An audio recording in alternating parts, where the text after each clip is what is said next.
மாநில காவல்துறையிலேருந்து வரைக்கும் செயலிழந்துடுச்சு இந்த விஷயத்தில் அப்படின்னு தான் பலரும் குற்றச்சாட்டு. ஆமாம், அதை வந்து விசாரிக்கணும். இப்போ தான் அட்டாக் நடந்திருக்கு, அவ்வளோதான். இப்போ நமக்கு வந்து இந்த அட்டாக் நடந்ததுக்கு இதெல்லாம் காரணமாக இருக்கலாம், இந்த இதில் வந்து லூப் ஹோல் இருக்கலாம் அப்படின்னு நீங்கள் கேட்குறீங்க.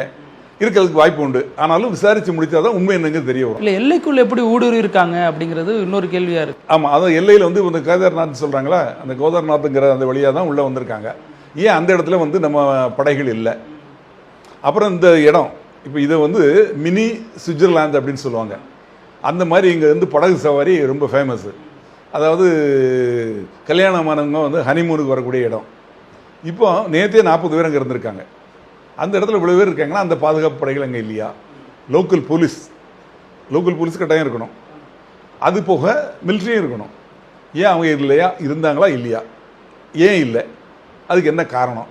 இதெல்லாம் வந்து இப்போ விசாரணையில் தெரிய வரும். என்ஐஏ போய் விசாரணைக்கு எடுத்துக்கிட்டாங்கன்னா அவங்க வந்து குற்றவாளிகள், இதில் என்னன்னா இந்த குற்றவாளிகள் தப்பி திருப்பி அங்கே போயிடக்கூடாது, பாகிஸ்தானுக்குள்ளே அவங்க போயிடக்கூடாது. ஏன்னா பாகிஸ்தான் உளவுத்துறை இருக்கு இல்லையா, ஐஎஸ்ன்னு சொல்லுவாங்க, அவங்க வந்து தான் இதுக்கு ஃபுல்லாக பேக் போன், இந்த ஐடியாலாம் கொடுத்து எல்லாம் திட்டம் போட்டு கொடுத்தது அவங்க தான்.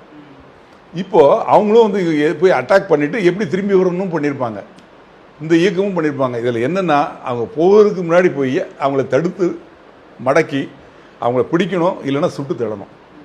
ஏன்னா இந்த 26 பேர் 28 பேர் இறந்து போயிருக்காங்க. 28 பேர் இறந்து போனதுக்கு ஒரு சரியான பதிலடியை வந்து இந்தியா திருப்பி கொடுக்கணும். இந்த பயங்கரவாதம், தீவிரவாதம், அந்த மாதிரி அமைப்புகள் வந்து இந்தியா மேலே இனிமேல் நம்ம வந்து போர் தொடுக்கக்கூடாது, இந்தியாவை கை வச்சா நம்ம மொத்தமாக கூடாரமே காலி ஆயிரும் அப்படின்னு சொல்லிட்டு அந்த பயம் இருக்கணும். அதுக்கு வந்து அரசு வந்து திட்டம் போட்டுக்கிட்டு இருக்காங்க.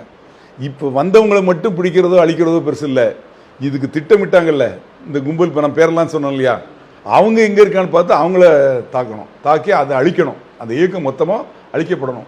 அப்படின்னா தான் சரியாக வரும். சர்ஜிக்கல் ஸ்ட்ரைக் அப்படின்னு சொல்லுவாங்க. இந்த சர்ஜிக்கல் ஸ்ட்ரைக் அப்படின்னா எதிர்பாரா விதமாக ராத்திரியோட ராத்திரியா நினச்சி கூட பார்க்க முடியாத நேரத்தில், கண்ணியமைக்கு நேரத்தில் உள்ளே புகுந்து எங்கே எதிரி நாட்டுக்குள்ளே புகுந்து